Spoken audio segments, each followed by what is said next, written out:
दोस्तों नमस्कार। दोस्तों एक अहम परिपत्रक महाराष्ट्र शासन द्वारा इस समय निकाला गया है। यह परिपत्रक है प्राइवेट जमीन पर, प्राइवेट लैंड पर अनाधिकृत बांधकाम को लेकर, और खास तौर पर इस परिपत्रक में, इस नोटिफिकेशन में राज्य शासन ने बहुत कुछ कहा है। मैं आपको पूरा ये नोटिफिकेशन पढ़ के सुनाऊंगा, आप इसे अंत तक जरूर देखिए।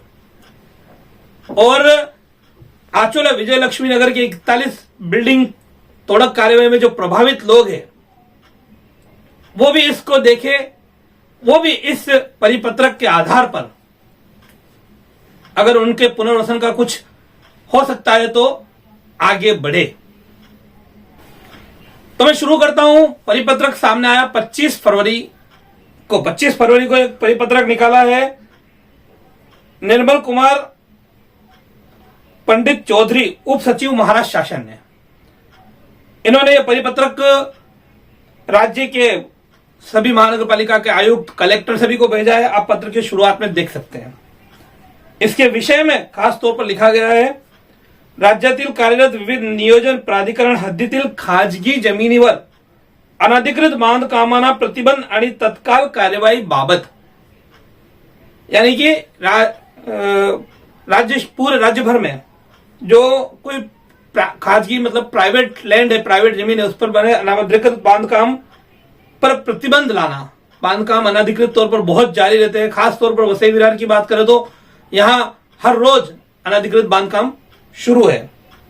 तो अनाधिकृत बांधकाम को रोके जाने और तत्काल कार्यवाही करने बाबत। फिर नीचे इसमें लिखा गया, वरील विषयाच्या अनुषंगाने मार्गदर्शक सूचना गाईडलाईन यासोबत निर्गमित करण्यात येत आहे। त्यानुसार संविधानाने आवश्यक उचित कार्यवाही करण्यात यावी असे आपणास कळविण्याचे मला आदेश आहेत। ये इसमें ये करे कि इसकी जो मार्गदर्शन सूचना, क्या करना है क्या नहीं करना है, किस तरह से करना है, वो नीचे लिखी गई है। उसके बाद दूसरे इस कुल 4 पेज का ये परिपत्रक है। दूसरे पेज पर प्रस्तावना, महाराष्ट्र राज्यातील खाजगी जमिनीवर मोठ्या प्रमाणात अनधिकृत बांधकाम झाल्याचे निदर्शनास आले आहे। या अनधिकृत इमारतीचे बांधकाम विकास नियंत्रण नियमावलीनुसार निर्गमित करणे असल्यास ती काढून टाकणे आणि पाडणे आवश्यक आहे। अशा अनेक अनधिकृत बांधकामांमध्ये अनेक गरजू गरीब लोक राहतात। हे गरीब लोक अनधिकृत इमारतीतील सदनिका बऱ्याचदा बेईमान मालक विकासकाकडून खरेदी करतात आणि अशी अनधिकृत बांधकामे काढून टाकल्याने किंवा पाडल्याने अनेक गरीब लोकांना अडचण निर्माण होण्याची शक्यता आहे किंवा तो बेघर होण्याची शक्यता आहे। अशा अनेक प्रकरणांमध्ये या खाजगी जमिनीवर अनधिकृत बांधकाम हे जमीन मालकाच्या संमतीने उभारली गेल्याची प्राथमिक दृष्ट्या शक्यता आहे। हे जमीन मालक अशी अनधिकृत बांधकामे करून सामान्य गरजू लोकांना सदनिका विकतात, मात्र काही कालानंतर हे बांधकाम पाडण्याची मागणी करतात। स्थानिक प्राधिकरण, नियोजन प्राधिकरण हे कायद्यानुसार अशा अनधिकृत इमारतीवर कार्यवाही करण्यास किंवा पाडण्यास बांधील आहेत। तो इस पहले पैरा में लिखा है कि महाराष्ट्र राज्य में कई प्राइवेट लैंड पर अनधिकृत तौर पर बांधकाम हुए हैं, ऐसे शासन के ध्यान में आया है। और इन बांधकाम पर नियंत्रण लाने के लिए और इनको नियमित कर किया जा सकता है उसको नियमित, लेकिन अक्सर जो बांधकाम है वो नियमित नहीं किया जा सकते। फिर इसमें लिखा गया, इससे अनेक बांधकाम मध्ये अनेक गरजू गरीब लोग राहतात। सबसे अहम मुद्दा यह है कि इस तरह के बांधकाम में गरीब लोगों को फंसाया जाता है, उनके साथ छल किया जाता है और बाद में फिर तोड़क कार्रवाई के समय काफी लोग प्रभावित होते हैं। अभी 41 बिल्डिंग का मैंने पहले जिक्र किया, 41 बिल्डिंग में कई हजार परिवार उसमें प्रभावित हुए हैं। फिर इसमें एक चीज शासन ने खुद इसमें मेंशन की है, लिखी है। शासन ने इसमें मेंशन किया है, मैंने आगे मराठी में पढ़ के बताया, हिंदी से बता रहा हूं। शासन ने यह कहा है कि ऐसे जमीन मालक खुद इस तरह के अनधिकृत बांधकाम में उनकी सम्मति होती है और बाद में जमीन मालक ही वो अनधिकृत बांधकाम तोड़वाने जाता है, कई लोग प्रभावित होते हैं। फिर दूसरे पैरे में वरील परिस्थिती लक्षात घेता विशेषतः मुंबई महानगर प्रदेश MMR मधील अनेक स्थानिक स्वराज्य संस्था अशा खाजगी जमिनीवर अनधिकृत बांधकामाबाबत योग्य निर्देश देण्याची शासनाकडे मागणी करीत आहेत। विशेषतः जेथे लोक रहिवास करतात अशा अनधिकृत बांधकामाबाबत जेणेकरून भविष्यात अशा अनधिकृत बांधकामावर प्रभावी आला बसेल आणि अशा बांधकामाच्या पाळकामुळे बेघर होणाऱ्या रहिवाशांसाठी योग्य दृष्टिकोन अवलंबा जाईल। तो इस तरह की परिस्थिति सामने आने के बाद मुंबई MMR के जो है लोग वो शासन के पास ये मांग कर रहे हैं कि इस तरह से इस पे अंकुश लगाया जाए। वरील बाबी विचारात घेता अनुषंगाने कोणतेही लागू असलेल्या कायद्याचे किंवा यापूर्वी शासनाचे वेळोवेळी निर्गमित केलेल्या परिपत्रकाचे उल्लंघन न करता राज्यात खाजगी जमिनीवर अनधिकृत बांधकाम निष्कासित करण्याबाबत खालील मार्गदर्शन सूचना जारी करण्यात येत आहे। इस पैरा में इसमें लिखा हुआ है कि इसके पहले के जो भी परिपत्रक निकाले गए हैं, शासन ने जो भी GR निकाले वो कोई भी GR बाधित नहीं हो और उसमें कोई फर्क नहीं आए। उसके अलावा राज्य के खाजगी जमीन पर, प्राइवेट लैंड पर जो अनधिकृत बांधकाम है उनको तोड़ा जाए। इसके लिए क्या मार्गदर्शन सूचना है, क्या डायरेक्शन है, वो नीचे है। अब इसमें कुल 10 पॉइंट में ये लिखा गया है। पहला पॉइंट है महाराष्ट्र प्रादेशिक नगर अधिनियम 1966 MRTP एक्ट, महाराष्ट्र महानगरपालिका कायदा, मुंबई महानगरपालिका अधिनियम, महाराष्ट्र नगर परिषद नगर पंचायत व औद्योगिक नगरी अधिनियम अंतर्गत अनधिकृत बांधकाम रहिवाशांसह संबंधित जमीन मालक, विकास ठेकेदार यांच्यावरही नोटीस जारी करण्यात यावे। पहले पॉइंट में जो MRTP एक्ट है उसके अंतर्गत अब तक विकासकों के ऊपर नोटिस निकलता था, कभी कभी महानगरपालिका अपनी मनमर्जी से निकाल देती जो जिसको, लेकिन इसमें साफ तौर पे लिखा है कि जमीन मालक, विकासक, ठेकेदार सभी के ऊपर नोटिस जारी किया जाए MRTP का। संबंधित जमीन मालक यांनी अनधिकृत बांधकाम वेळी किंवा त्याच्या सुरुवातीपासून 6 महिन्याच्या आत कोणतीही अतिक्रमणाची किंवा अनधिकृत बांधकामाची तक्रार योग्य फॉर्मकडे दाखल केली नसल्याने दिसून असे अनधिकृत बांधकाम जमीन मालकाच्या संगनमताने किंवा सहभागाने झाल्याचे समजण्यात यावे आणि संबंधित नियोजन प्राधिकरण अशा जमीन मालकावर अनधिकृत बांधकामाची जवाबदारी निश्चित करून कायदेशीर कार्यवाही करे। ये पॉइंट बहुत इंपॉर्टेंट है। अब तक जमीन मालक कई बार क्या होता था कि जमीन मालक खुद इलीगल बांधकाम करवाता था और बाद में यह बोलता था कि मेरी जमीन पर इलीगल इंक्रोचमेंट हुआ है। अब जमीन मालक के ऊपर यह बंधन हो गया कि 6 महीने के भीतर 6 महीने के अंदर ही अगर जमीन मालक उसकी जमीन पे किसी तरह का इलीगल बांधकाम हो रहा है, उसकी शिकायत, तकरार नहीं करता है तो यह समझा जाएगा कि जमीन मालक खुद उसमें शामिल है और फिर उसके ऊपर कायदेशीर कार्यवाही की जाएगी। तीसरे पॉइंट में कायद्याच्या तरतुदीनुसार नियमितकरण, सुधारणा किंवा काम करण्याचे नोटीस देण्यात यावी आणि तर जर दिलेल्या कालावधीत सुधारणा किंवा नियमित करणे झाले नाही तर कायद्यानुसार संबंधित जमीन मालक विकासावर फौजदारी गुन्हा दाखल करण्यात येऊन त्यांना ठराविक कालावधीत स्वतःहून बांधकाम पाडण्यास सूचित करावा। जर जमीन मालकाने ठरवून दिलेल्या कालावधीत स्वतः बांधकाम तोडले नाही तर संबंधित प्राधिकरणाने पाडकाम करून पाडकामाच्या 10 पट खर्च जमीन मालकाकडून वसूल करावा। असा पाडकाम खर्च जमीन मालकाच्या मागणी पत्राच्या डिमांड नोट 7 दिवस भरणा न केल्यास त्यावर 18% चक्रवाढ ब्याज आकारणे, जर थकबाकी राहिली तर संबंधित कायद्यातील कठोर तरतुदीनुसार वसुलीची प्रक्रिया शुरू करावी।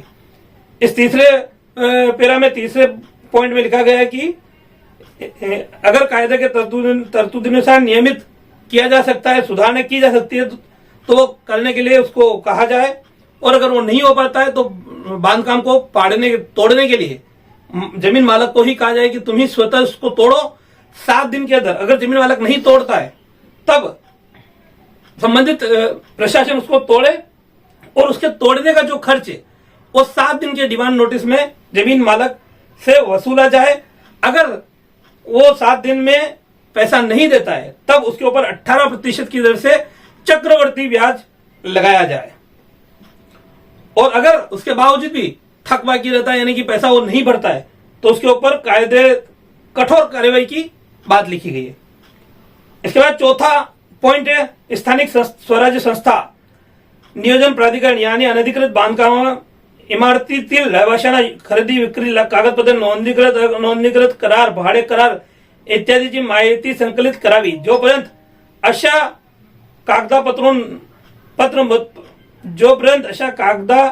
कागदपत्रांमधून रहिवाशीचे नागरी हक सक्षम न्यायालयामध्ये अंतिमतः निश्चित होत नाही तोपर्यंत अशा जमिनीवर कोणतीही बांधकाम परवानगी देण्यात येऊ नये। संबंधित प्राधिकरण यांनी अशा जमिनीवर सर्व दायित्व लायबिलिटी जाहीर नोटीस देऊन वर्तमानपत्रेद्वारा प्रसिद्ध करावी आणि हा सर्व खर्च अनधिकृत बांधकामावरील कारवाईमुळे रहिवाशांना पाडकामीपूर्वी कोणत्याही प्रकारच्या व्यवहारातून प्राप्त नागरिक हक्कांना सिव्हिल राईट बाधा येणार नाही याची संबंधित प्राधिकरणनी विशेषतः नोंद घ्यावी।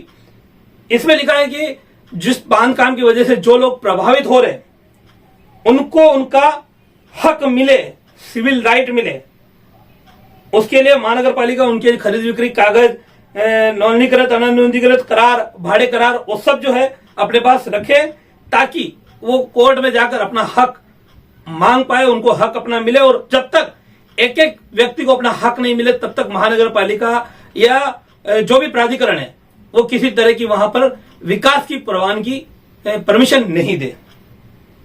इसके अगले पॉइंट में 5वें पॉइंट में अशा अनधिकृत इमारतीवर निष्कासित झाल्यामुळे बेघर झालेले रहिवासी प्रधानमंत्री आवास योजना सर्वसाठी घरे PMAY योजनेअंतर्गत पात्र होत असल्यास अशा कुटुंबाची योजनेअंतर्गत लाभासाठी नोंद घ्यावी आणि लवकरात लवकरच या योजनेचा लाभ उपलब्ध करून देण्याचा प्रयत्न करण्यात यावा।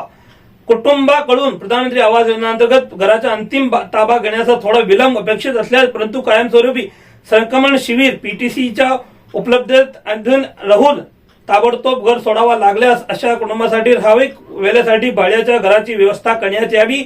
याकरिता भाडा EWS घरासाठी अनुदानित असेल आणि EWS पेक्षा मोठ्या घरासाठी LIGच्या क्षेत्रापर्यंत बाजार दर करण्यात यावा। कोणत्याही परिस्थितीत LIG पेक्षा जास्त क्षेत्र वाटप केले जाणार नाही याची दक्षता घ्यावी। संक्रमण शिबिर PTCच्या उपलब्धतेच्या अधीन राहून भाड्याच्या घरे प्रदान केली तर सदर सदनिकाबाबत मालकी हक्काने दावा करता येणार नाही। अधिक कुटुंबाची गरज असल्यास आणि भाड्याचे कमी घरे उपलब्ध असल्यास लॉटरी किंवा first right first come first serve पद्धती सारख्या आवाजी पद्धतीचा अवलंब करण्याचा विचार करावा। इस पैरा में ये लिखा गया है कि जिनका घर टूटता है उसमें से जो लोग प्रधानमंत्री आवास योजना के लिए पात्र है तो ऐसे लोगों को चिन्हित करके उनको प्रधानमंत्री आवास योजना का फायदा दिया जाए और अगर इसमें समय लग रहा है तो उनको भाड़े के घर भी उपलब्ध करवा के दिया जाए। छठा, जर बेकायदेशीर बांधकाम करणाऱ्या मालकाकडून किंवा ठेकेदार विकासकाकडून नोंदणीकृत अनोंदणीकृत करार किंवा भाडेपट्ट्याने संधिका दिली असल्याचे प्रथम दर्शनी प्रकरण असेल तर प्रथम या रहिवाशाकडून भाडे वसूल केले जाईल, परंतु शेवटी या मोकळ्या जागेवर कोणत्याही बांधकाम परवानगी पूर्वी हे भाडे जमीन मालकाकडून वसूल केले जावे आणि ते भोगटदारांना परत करावे। अशा रकमेस 10% प्रशासकीय शुल्क आणि 18% चक्रवात ब्याज आकारण्यात यावे। ये बहुत इंपॉर्टेंट पॉइंट है। इसमें जब बेकायदेशीर बांधकाम जहां पर अनधिकृत बांधकाम हुआ वो विकासक या ठेकेदार अगर लोगों को नोंदणीकृत रजिस्टर्ड या अरजिस्टर्ड करार बनाकर देता है और उस करार में वो पैसा उनसे वसूल किया हुआ उसने, तो ऐसी परिस्थिति में उसको टूटने के बाद जो भाड़ा है वो भाड़ा उन्हीं ठेकेदार से वसूल करके दिया जाने का इसमें बात क्या है। यहां तक कि उसको 10% प्रशासकीय शुल्क और 18% चक्रवृद्धि ब्याज भी उसको लगाया जाएगा, ठेकेदार जो जमीन मालक या ठेकेदार उसको। उसके बाद 7वें पॉइंट में सर्व स्थानिक स्वराज्य संस्था नियोजन प्राधिकरण विशेष नियोजन प्राधिकरण यांना सातत्याने अनधिकृत बांधकाम शोध घेऊन त्वरित कार्यवाही करावी। वापरात नसलेली अनधिकृत बांधकाम तत्काळ कायदेशीर प्रक्रियेनुसार पाडण्यात यावी आणि जमीन मालक ठेकेदार वास्तुविशारद आणि विकासाविरुद्ध फौजदारी कारवाई करावी। अशी अधिकाऱ्याकडून कारवाई करण्यात विलंब झाल्यास त्याची गंभीर दखल घेऊन संबंधित अधिकाऱ्यांवर कठोर कारवाई करण्यात यावी। 7वें में सभी स्थानिक स्वराज्य संस्था प्राधिकरण जो भी है उन सभी को ये कहा गया है कि जो भी ऐसी इलीगल बांधकाम है वो अगर यूज में नहीं आ रहे तो उसको तत्काल तोड़ा जाए, अगर यूज में आ रहे तो उसको जो भी प्रक्रिया है कोई रहता है तो उसको निकालकर उसको तोड़ा जाए और जमीन मालक ठेकेदार वास्तु विशारद जिसको आर्किटेक्ट बोलते हैं इंग्लिश में और विकासक जो बना रहा है उन सभी के ऊपर फौजदारी गुना दाखिल करने की बात की गई है। साथ ही साथ अधिकारी अगर कार्यवाही करने में विलंब करते हैं तो उन अधिकारियों पर भी कठोर कार्यवाही करने की इसमें बात लिखी गई है। 8वां पॉइंट में स्थानिक स्वराज्य संस्था नियोजन प्राधिकरण, विशेष नियोजन प्राधिकरण याच्या प्रशासकीय प्रमुखाने आपला क्षेत्रातील आर्थिक बांधकाम वार्षिक अहवाल तयार करून दरवर्षी 1 ऑक्टोबर रोजी सर्वसाधारण सभा मंडलाला सादर करावा। स्थानिक स्वराज्य संस्था के जो भी प्रमुख है, जैसे वसई-विरार महानगरपालिका आयुक्त थे, उनको कहा गया है, महानगरपालिका हुआ, दूसरा जो भी प्राधिकरण उसके जो प्रमुख है उनको साल में हर साल इसका अहवाल, पूरे साल का अहवाल निकालना है और 1 अक्टूबर के दिन एक सर्वसाधारण बैठक, सर्वसाधारण सभा जीबी लेकर उसमें ये वहां पर भेजना है। 9वां पॉइंट, स्थानिक स्वराज्य संस्था नियोजन प्राधिकरण, विशेष नियोजन प्राधिकरण यांनी पोलिसांकडे दाखल केलेल्या सर्व प्रकारचा आढावा घेऊन संबंधित पोलीस प्रमुखांना प्रकरणांना पूर्ततेसाठी सूचित करावे। चौकशीतील अनावश्यक विलंब होत असल्यास ते राज्य शासनाच्या निर्देशनास आणावे।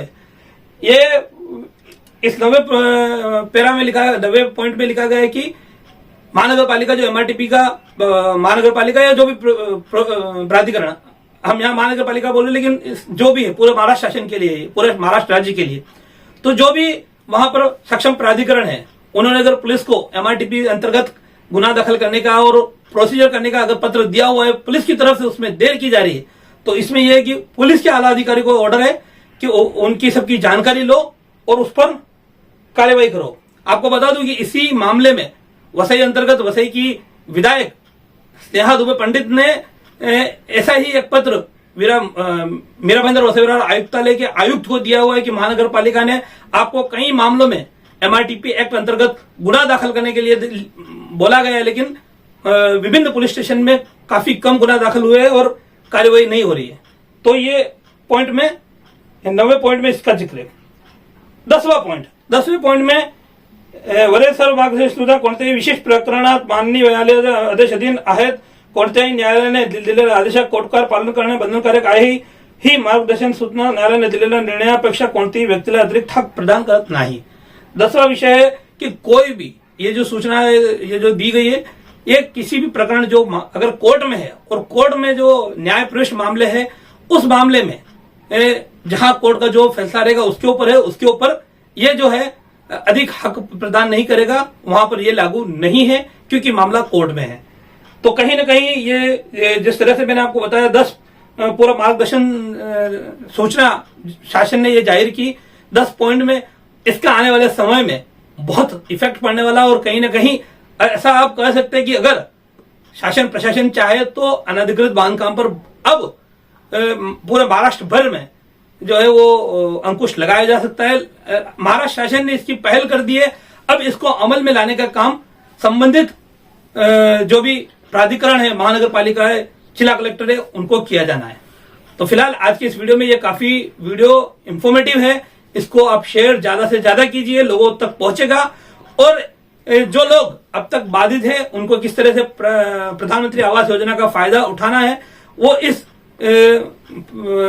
पर्टिकुलर जो जीआर है उसके आधार पर अपनी प्रक्रिया करें। फिलहाल आज की इस वीडियो में इतना ही। नमस्कार, जय हिंद, जय महाराष्ट्र। हमारे चैनल सैफ न्यूज लाइव पर अपने व्यापार और सेवा से संबंधित विज्ञापन प्रसारण हेतु दिए गए मोबाइल नंबर पर संपर्क करें।